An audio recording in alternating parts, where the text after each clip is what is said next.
Baik, bismillahirrahmanirrahim. Assalamualaikum warahmatullahi wabarakatuh. Selamat siang untuk semuanya. Perkenalkan, nama saya Tito Lisalto Usman. Saya mahasiswa program studi Magister Manajemen Universitas Sangga-Buana. Pada kesempatan sekarang, saya akan menyampaikan kasus di mata kuliah Etika Bisnis dan Transformasi Digital.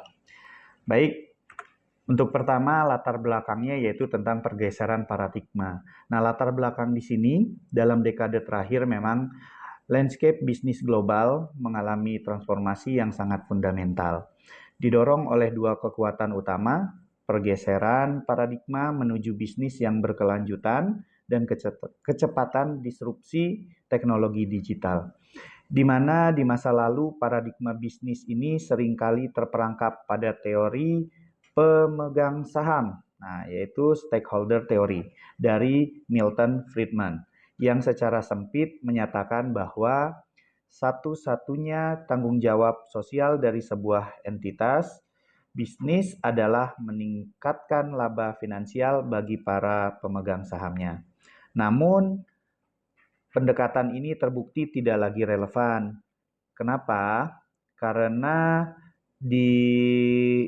seringkali ini mengorbankan kelestarian ekologis dan memicu berbagai skandal mega korporasi, terus juga dia juga hingga skandal emisi Volkswagen yang meruntuhkan kepercayaan publik. Maka dari itu, dari latar belakang ini kita mengambil 3. Pertama, yaitu kegagalan teori pemegang saham, di mana fokus eksklusif pada profit finansial telah memicu krisis ekologis dan skandal korporasi besar, misalnya yaitu Enron. Nah, kemudian untuk era stakeholder theory, yaitu bisnis modern, dituntut mengintegrasikan kepentingan seluruh pihak, karyawan, yaitu konsumen, komunitas, maupun lingkungannya. Nah, selanjutnya yang poin ketiga latar belakangnya yaitu adalah disrupsi revolusi industri 4.0, di mana kehadiran AI, big data, dan platform digital menghadirkan efisiensi namun memunculkan area yang abu-abu. Jadi yang gray area ya dalam etika dan moral. Baik, selanjutnya di sini fokus pembahasan analisa. Dari fokus pembahasan analisa di sini kita mengambil 3 sama. Yang pertama adalah teori etika, kedua tata kelola, GCG dan ESG, yang ketiga yaitu disrupsi digital, seperti yang tadi latar belakang sudah disampaikan.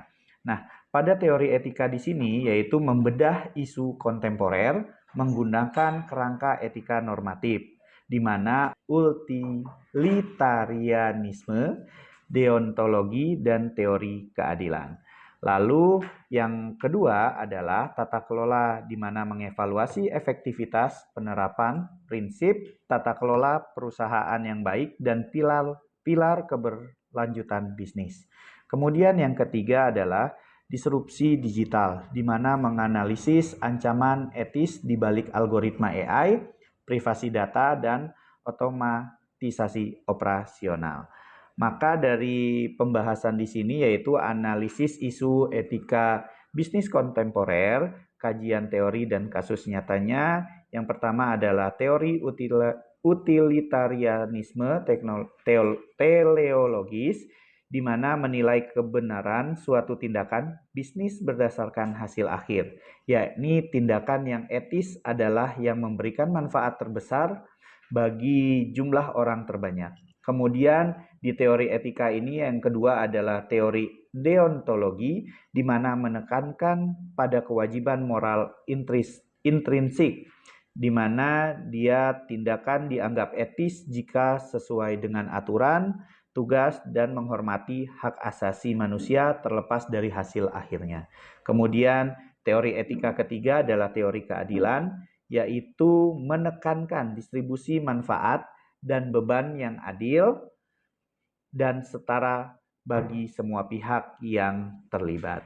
Baik, untuk selanjutnya di isu etika bisnis kontemporer tadi, ini 3 juga yang kita bahas. Pertama yaitu eksploitasi gig economy, yang kedua praktik sweet shop, dan yang ketiga adalah greenwashing.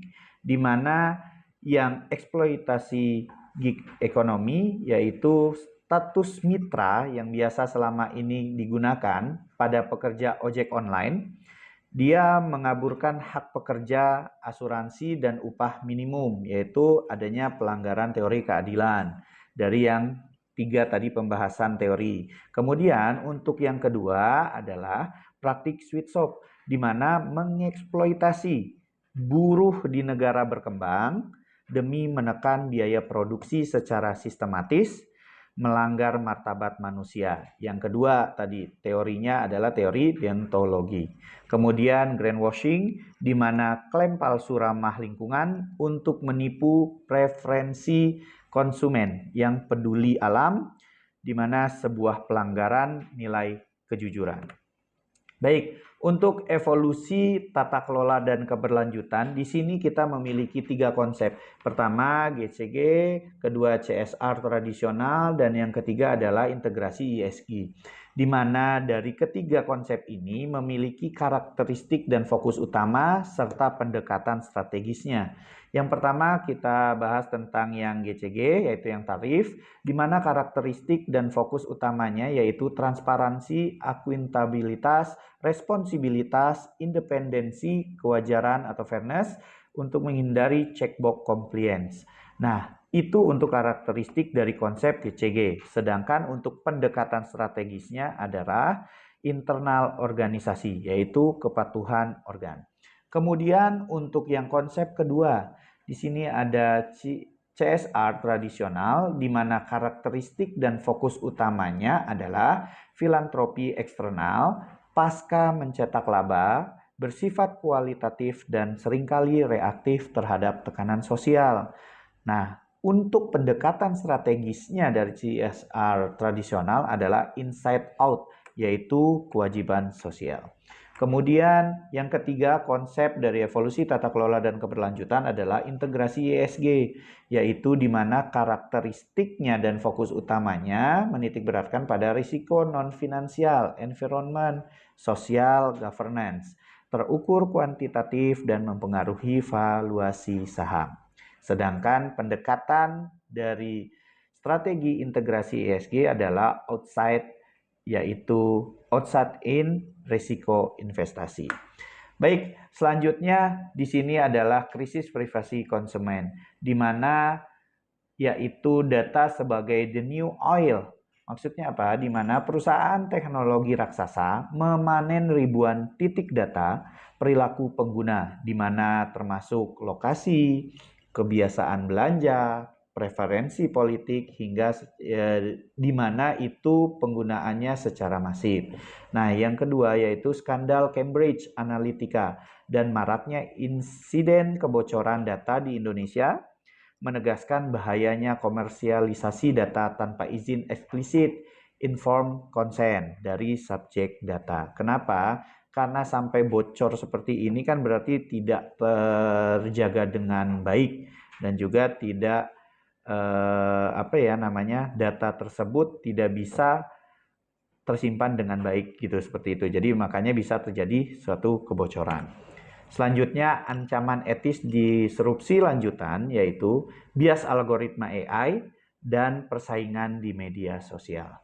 Di mana bias algoritma AI ini algoritma tidak netral. Mereka mewarisi prasangka manusia.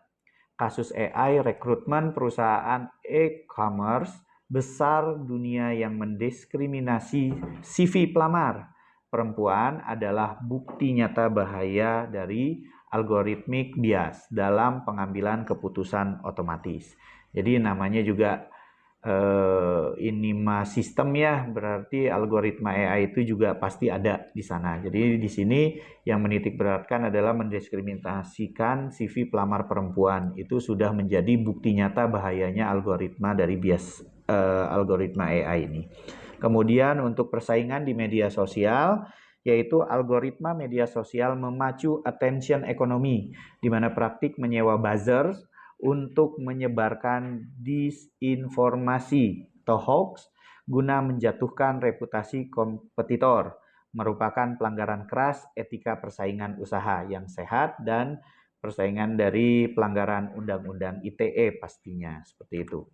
Untuk alternatif solusi dan rekomendasi strategisnya, penerapan etik by design, di mana nilai etika dan perlindungan privasi harus diintegrasikan sejak fase perancangan sistem pengkodean, di mana bukan sekedar penanganan reaktif setelah produk meluncur. Kemudian yaitu kepatuhan Undang-Undang PDP nomor 27 tahun 2022 menunjukkan Data Protection Officer (DPO) dan adopsi standar internasional ISO 27001 untuk melindungi kerahasiaan konsumen Indonesia. Kemudian pembentukan Komite Etik AI menugaskan Dewan Multidisiplin untuk melakukan audit algoritma guna mencegah diskriminasi dan risiko moral sebelum peluncuran produk digital. Dan yang terakhir adalah optimalisasi whistleblowing system, menciptakan ruang aman terenskripsi bagi karyawan untuk melaporkan kecurangan tanpa ancaman pemecatan atau retaliasi. Baik, di sini dari kesimpulannya adalah teknologi tidak bersifat netral secara moral. Pengembangannya harus dikendalikan oleh tata kelola hukum dan budaya perusahaan yang berintegritas. Baik, terima kasih. Mungkin itu saja yang bisa saya sampaikan dalam mata kuliah ini. Pengambilan studi kasusnya, mohon maaf kalau ada kekurangan, mudah-mudahan bermanfaat. Saya akhiri, assalamualaikum warahmatullahi wabarakatuh.